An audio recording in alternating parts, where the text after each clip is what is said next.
Hello everyone, welcome to the Kapil classes for English. Let's start the class. और आज की जो हमारी क्लास है वो एक बहुत बड़े कन्फ्यूज़न को दूर करने के लिए है, क्योंकि बहुत बच्चों के माइंड में बहुत सारे कन्फ्यूज़न है इंग्लिश को बोलने के लिए कि इंग्लिश बोलने में जो कन्फ्यूज़न होते हैं वो क्या क्या होते हैं। आज उनके बारे में बातचीत करते हैं। देखिए, सबसे पहले मैं लैंग्वेज के बारे में बात करूँगा, स्पेशली इंग्लिश लैंग्वेज की बात करूँगा मैं, क्योंकि देखिए हमारे माइंड में क्या होता है, बहुत सारे कन्फ्यूज़न होते हैं। क्योंकि लैंग्वेज ये क्या बना हुआ है, इंग्लिश लैंग्वेज को लेकर हम सोचते हैं यार बहुत टफ है, बहुत मुश्किल है सीखना, ये है वो है, बहुत सारी बातें होती हैं। तो देखिए, सबसे पहले इंग्लिश लैंग्वेज में क्या हम सोचते हैं, क्या क्या कन्फ्यूजन, क्या क्या वहम हमारे दिल में है। जैसे लैंग्वेज को सीखने के लिए, इंग्लिश लैंग्वेज को सीखने के लिए ग्रामर की नॉलेज होना बहुत जरूरी है कि भाई ग्रामर पढ़ो। अगर ग्रामर हम नहीं पढ़ पाए, ग्रामर हमें नहीं आता, तो हम इंग्लिश लैंग्वेज नहीं बोल पाएंगे। नंबर 2, अगर हम लोकल बोर्ड से हैं, लोकल बोर्ड मीन्स जहाँ पर सारी चीज़ें, आप अपने होम बोर्ड कह सकते हैं उसे, या यूपी कहते हो यूपी बोर्ड बोल सकते हैं उसे। तो अगर हम लोकल बोर्ड से, मीन्स जहाँ पर सारी चीज़ें हिंदी में पढ़ाई जाती हैं, टीचर्स भी सब हिंदी में पढ़ाते हैं, बुक्स का सिलेबस भी सब हिंदी में है, तो दूसरा कन्फ्यूज रहता है। तीसरा आता है कि ज़्यादा हम पढ़े लिखे नहीं है, वेल एजुकेटेड नहीं है, हमारी एजुकेशन कम है, इसलिए हम इंग्लिश नहीं बोल पाएंगे। फोर्थ आ सकता है हमारे पास इन्वायरमेंट नहीं है, माहौल नहीं है, माहौल नहीं है। या फिर ऐसा हो सकता है मैं विलेज से हूँ, अपने एक छोटे से गांव से हूँ, यहाँ पर इतना अच्छा माहौल नहीं है। ये सारी माइंड में बहुत सारा कचरा है जो माइंड में हो सकता है हमारे हो कि इंग्लिश बोलने के लिए तो ये जरूरी है, ऐसा करना है, वैसा करना, बहुत पढ़ना पड़ता है, ये है वो है। अगर मैं बात करूँ तो इंग्लिश बोलने के लिए इनमें से किसी भी एक चीज़ का होना जरूरी नहीं है। आपको ग्रामर की नॉलेज है नहीं है, डजन मैटर। आप लोकल बोर्ड से हैं, सीबीएसई बोर्ड से हैं, आईसीएसई बोर्ड से हैं, डजन मैटर। आप कितने एजुकेटेड हैं, डजन मैटर। आप ज़्यादा पढ़े लिखे हैं नहीं है, आपका माहौल कैसा है, डजन मैटर। आप गांव से हैं, शहर से, कोई फर्क नहीं पड़ता है। इंग्लिश बोलने के लिए इनसे कुछ भी चीज़ जरूरी नहीं है। इंग्लिश बोलने के लिए क्यों जरूरी नहीं है चीज़ें, वो भी जानना बहुत ज़रूरी है।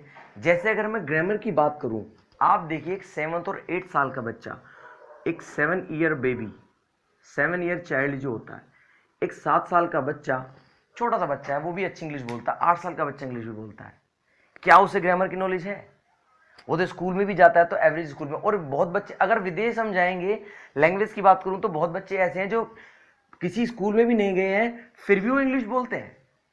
अगर मैं एजुकेशन की बात करूं तो मैंने बहुत लोगों को नहीं, आपने बहुत लोग ऐसे देखा होगा जो 5th पास हैं या 10th पास हैं। ये छोटे छोटे बच्चे 7 ईयर्स में, फर्स्ट सेकंड में तो होगा वो, और ज़्यादा एजुकेटेड भी नहीं होगा, वो भी इंग्लिश बोलता है। 10 साल का बच्चा भी इंग्लिश बोलता है। नेक्स्ट आता है इन्वायरमेंट। अगर मैं इन्वायरमेंट की बात करूं तो इन्वायरमेंट से थोड़ा बहुत इफेक्ट पड़ता है, मैं मानता हूं, लेकिन ऐसा नहीं कि केवल इन्वायरमेंट अच्छा बुरा होने की वजह से आप, या एजुकेशन का माहौल होने ना होने की वजह से आप इंग्लिश नहीं बोल पाएंगे। विलेज सिटी ऐसा कुछ भी नहीं है। आप लोग किसी भी छोटे छोटे कस्बे गांव शहर से हैं, कोई प्रॉब्लम नहीं है, सब इंग्लिश बोलते हैं, हर कोई इंग्लिश बोल सकता है। इंग्लिश बोलने के लिए इनमें से किसी भी चीज़ की जरूरत नहीं होती। इंग्लिश बोलने के लिए केवल एक चीज़ की जरूरत होती है, that is called your passion. अगर आपके अंदर पैशन है तो आप इंग्लिश बोल सकते हैं।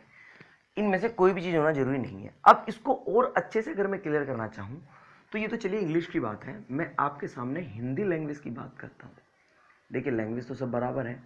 अगर मैं हिंदी लैंग्वेज की बात करूँ तो ग्रामर तो हिंदी में भी होगी, इन्वायरमेंट, माहौल, सारी चीज़ें होंगी हिंदी में भी। स्पेशली मेरा फोकस जो है वो ग्रामर को लेकर के है। बाकी सारी चीज़ें तो हैं, लेकिन मेरा फोकस मेन ग्रामर को लेकर है। क्योंकि मैंने देखा है बहुत बच्चों के पेरेंट्स आते हैं, वो सभी बोलते हैं पहले ग्रामर पढ़ाओ, उसके बाद स्पीकिंग पढ़ाओ। बहुत बच्चे बोलते हैं कि सर पहले ग्रामर सीखेंगे, उसके बाद इंग्लिश बोलना आसान हो जाएगा। नहीं, ऐसा नहीं है।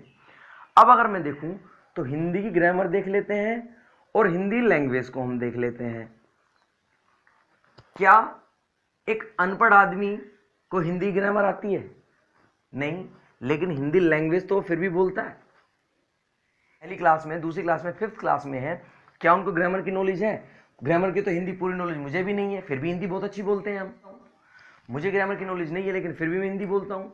जैसे आप देख सकते हैं, मुझे स्वर व्यंजन क्या क्या होते हैं, गद्यांश पद्यांश वाक्यांश क्या क्या होते हैं नहीं पता हमें, लेकिन फिर भी हम हिंदी बोलते हैं। तो जब हम बिना ग्रामर के हिंदी लैंग्वेज बोल सकते हैं, तो बिना ग्रामर के इंग्लिश बोलने में क्या प्रॉब्लम है भाई? केवल इन दोनों लैंग्वेज की नहीं, जितनी भी लैंग्वेज है, सारी लैंग्वेज को हम बिना ग्रामर के बोल सकते हैं। कोई जरूरत नहीं है नाउन, एडजेक्टिव, एडवर्ब, प्रीपोजिशन क्या क्या होती है, कोई जरूरत नहीं इनको जानने की। केवल पैशन होना चाहिए लैंग्वेज को बोलने का। हिंदी ग्रामर नहीं बोलता, अनपढ़ आदमी भी हिंदी बोलता है, क्या उसे हिंदी ग्रामर आती है? नहीं आती। तो इस कंफ्यूजन से आप निकलिए और लैंग्वेज को सीखने के भी देखिए दो तरीके होते हैं। अगर मैं बात करूं, लैंग्वेज को सीखने के दो तरीके हैं। एक तो लैंग्वेज है सीख कर बोली जाती है। अगर मैं लैंग्वेज की बात करूं तो इसके दो तरीके हैं। एक तो है लैंग्वेज जो सीख कर बोली जाती है, ठीक है, और एक है बिना सीखे। अब देखिए बिना सीखे किस तरह से, अब आपकी हिंदी है, हिंदी आपने सीख कर थोड़ी सीखी है, ये तो बिना सीखे ही आ गया आपको। अब आप देखिए किसी स्कूल में नहीं गए, कहीं नहीं गए, अपने माहौल पढ़ा, किस तरह से सीखी हमने, या तो वो इन्वायरमेंट से सीखी है, फैमिली से सीखी है, या जैसे भी सीखी है, फ्रेंड से सीखी, जो भी है वो हमें इन्वायरमेंट ने अपने आप सीख ली है। इसीलिए हिंदी में बोल रहा था, ज़्यादा कुछ हमें ग्रामर वगैरह की नॉलेज नहीं रखना होता, सिंपली आप देख देख के सुन सुन के हम सीख जाते हैं। तो बिना दूसरी होती सीख कर थोड़ा सा आपको एफर्ट्स लगाने हैं। ज़्यादा जो सीखने, जैसे सीखकर बोलनी है, जैसे इंग्लिश है, क्योंकि इंग्लिश हमारे आसपास बोलती नहीं है, अगर हमारे आसपास का इन्वायरमेंट होता तो हमें भी कोई जरूरत नहीं थी, बिना सीखे हम इंग्लिश आ जाती। तो इसलिए थोड़े से स्टेप इसमें फॉलो करने पड़ेंगे जो हमें सीख कर बोलनी है। जैसे कुछ जो आपको पढ़ाया जाता है, रेगुलर क्लासेस आपको ज्वाइन करनी है, जो आपको पढ़ाया जाता है, होमवर्क देता है तो वो भी आपको करना है, डेली आपको प्रैक्टिस भी लाना है। तो ये वाला आपको फॉलो करना है। और इसमें बस कुछ स्टेप्स हैं, जैसे रेगुलर क्लासेस आपको ज्वाइन करनी है, होमवर्क जो आपको दिया जाता है वो भी आपको करना है, और आपको प्रैक्टिस भी करनी है, तो ये दो तीन स्टेप हैं जो आपको लेने हैं।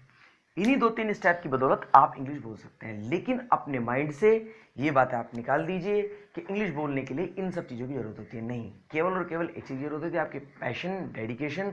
रेगुलर लगे रहिए, हमारे साथ वीडियोस देखते रहिए, लाइक करते रहिए, शेयर करते रहिए, सब्सक्राइब करते रहिए, ताकि आपके अलावा आपके फ्रेंड्स भी इन चीज़ों को देख सके और सीख सके और आगे लोगों तक फैला सके। तो ये हमारा आज का क्लास का कॉन्सेप्ट था।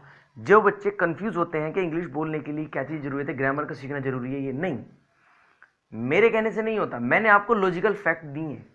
अगर मैं बोलूँ इंग्लिश सीखने के लिए ग्रामर की जरूरत नहीं होती, इंग्लिश ऐसी आ जाती है, तो हो सकता है कुछ बच्चे मेरी बात पे यकीन कर रहे हैं, लेकिन एक्चुअल लॉजिकल फैक्ट दीजिए हमें।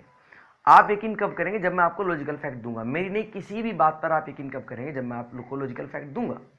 जैसे अगर मैं ये मार्कर यूज कर रहा हूं, ये मार्कर कम दिख रहा है, तो मैं ये मार्कर चेंज करूंगा, तो आप पूछ लेंगे मार्कर क्यों चेंज किया? मैं कह दूंगा बस ऐसे ही चेंज किया है। तो क्या सही आंसर होगा? नहीं, अरे लॉजिकल आंसर दूंगा, क्योंकि ये मार्कर जो है इंक खत्म हो चुकी है, इसीलिए मैंने दूसरा मार्कर लिया है, इसीलिए दूसरे मार्कर को यूज किया है। तो आपको लॉजिकल आंसर क्या मिला मार्कर चेंज करने का? कि हाँ, पहले मार्कर में इंक खत्म होगी, इसलिए दूसरा मार्कर यूज किया है। इसीलिए आप भी सेटिस्फाइड हो जाएंगे मेरे आंसर से। लेकिन अगर आप मुझसे पूछ लेंगे इंग्लिश बोलने के लिए इंग्लिश ग्रामर की जरूरत होती है, और मैं कहने लगूं कि नहीं, इंग्लिश ग्रामर की जरूरत नहीं होती है, लैंग्वेज के लिए तो बस ऐसे आ जाती है पढ़कर, तो क्या ये एग्जैक्ट आंसर है? नहीं, इसका एग्जैक्ट आंसर आपको, ताकि आप सेटिस्फाइड भी हो, वो ये है। क्यों इंग्लिश बोलने के लिए ग्रामर की जरूरत नहीं होती? वो जो मैंने आपको फैक्ट बताए हैं।